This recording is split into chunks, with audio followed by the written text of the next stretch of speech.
Welcome to episode 3 of Lessons from London.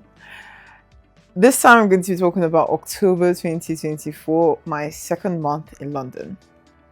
I don't know about y'all, but I've always been one of those people that every once in a while fantasizes about leaving everything behind, going somewhere new when no one knows me, starting a new life. I'll be brand new, create a new personality.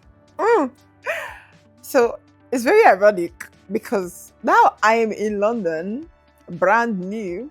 Never lived there before. I mean, visited, but never lived there before. Have my opportunity. I'm starting school. I mean, school is in session. School has started by this time. I have the opportunity to start brand new. And what am I doing? Calling my friends morning to night. I'm just in my tiny little room reading and honestly just missing home. I know I was feeling grateful the September recap, but I still genuinely was like, yeah, I wasn't really feeling it. And it's weird because I feel like this is when the split started to happen, because in a way I kind of felt like London and Toronto were like parallel lives walking in the same time. And I think maybe this split started to happen at this point in October because I was still like keeping up with everyone in Toronto, spending all my time talking to all my friends from home. But at the same time, I guess I was also starting to like build a new life in London because, like I said, classes had started. So the girl was locked in because I was like, I've been out of school for like 7 years at this point. I think we need to stay locked in. So I was reading a lot. And then I really do need to shout out to them. But I reached out to people in the year before me in the anthropology and professional practice program.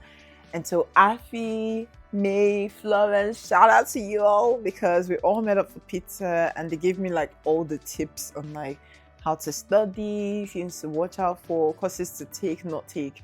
I think maybe there was still some time to change courses, but they were kind of like just giving me all the tips and I was like, thank you girls, shout out. So I think honestly, maybe it would be only right for me to pass it on and do another video and I kind of pass it on to other people. Because I did look for videos on people talking about like anthropology and professional practice and there's like nothing.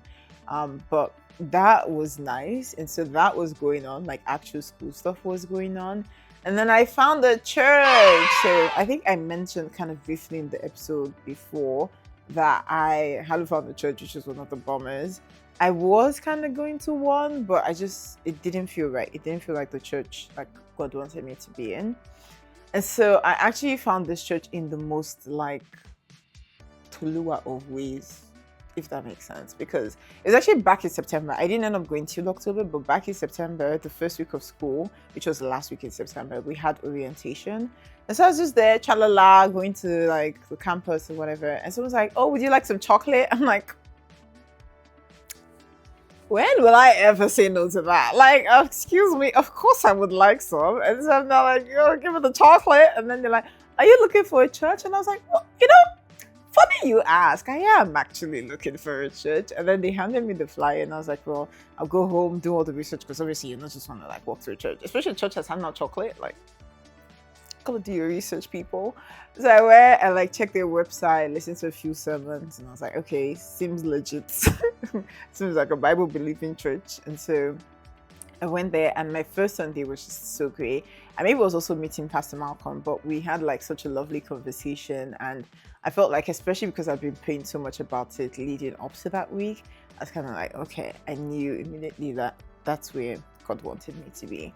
So honestly, things were moving along and like I was beginning to build like my life in London in some ways, even though I was definitely still missing Toronto. And honestly, it's like my friends knew because I had my first friends visit. I had Julia particularly come and then we went to Dublin together, which honestly was so nice. I think it was nice to get out of the routine of like London and be more in the space of like I'm on vacation and I'm having fun. And so we did a lot of cool stuff. Like we had Guinness, which I don't drink beer, but I mean she loved it, so who am I to complain? But I did like the Irish breakfast, and then went to like museums and stuff. And so it was all nice, but honestly, I feel like the biggest thing for me was just having someone to yap with in person for days. for the weekend we were there, I feel like all we did was just talk. And I think that made me realize just how much I really was like missing home or like felt really lonely. And so having a familiar face was like in a weird way, like almost like, oh my God, I really missed this type of feeling. And it was so nice because she then came back to London and then we went to Roti King. Yeah, we went to Roti King again because if I love you, I'm taking you to Roti King. We went to Roti King and then we went to see my first musical in London actually, Les Miserables, which was nice. It was also really good. So honestly, it was just such good vibes. I really needed that in October, I'm not gonna lie. And I think particularly the thing was when she left, when we said goodbye, oh my gosh, guys. I went back to my room and I had my first like good long cry. I feel like that cry was necessary, not just from like a place of loneliness, but it really did feel like it was a letting go because up until that point, in a way, I felt stuck. I felt like Lot's wife, you know?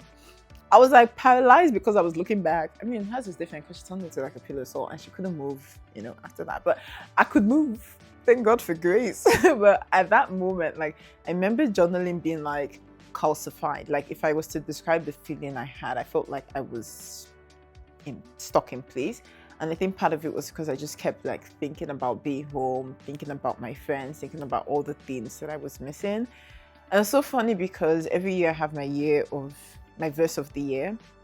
And my verse for last year was Isaiah 43:19. Like, see, I'm doing a new thing, do you not perceive it? And you know, the rest of it. And in a way, as I was thinking about like being or feeling stuck, I was also going back to that like verse in that passage. And I realized it says, forget the former things. I was like, wait, you can't see the new thing if you're still looking at the former things. You have to forget the former things in order to see the new thing. And so I think as part of like that cry, it was kind of just like a release of like everything I'd known and kind of just being like embracing what is new, even though it was so unfamiliar and I didn't really know what was coming next. But it really was just that like opportunity to sort of let go. And so I think I was really encouraged, I guess, by that reminder of like something new is coming, and for that to happen, you really just need to let go of the past. And I think, as you would see in subsequent months, I really feel like I began to do that and actually began to commit to my life in London.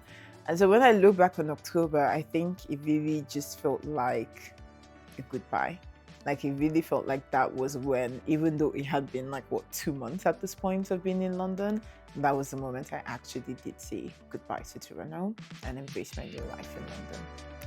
So yeah, that's the second episode. Watch out for episode 3.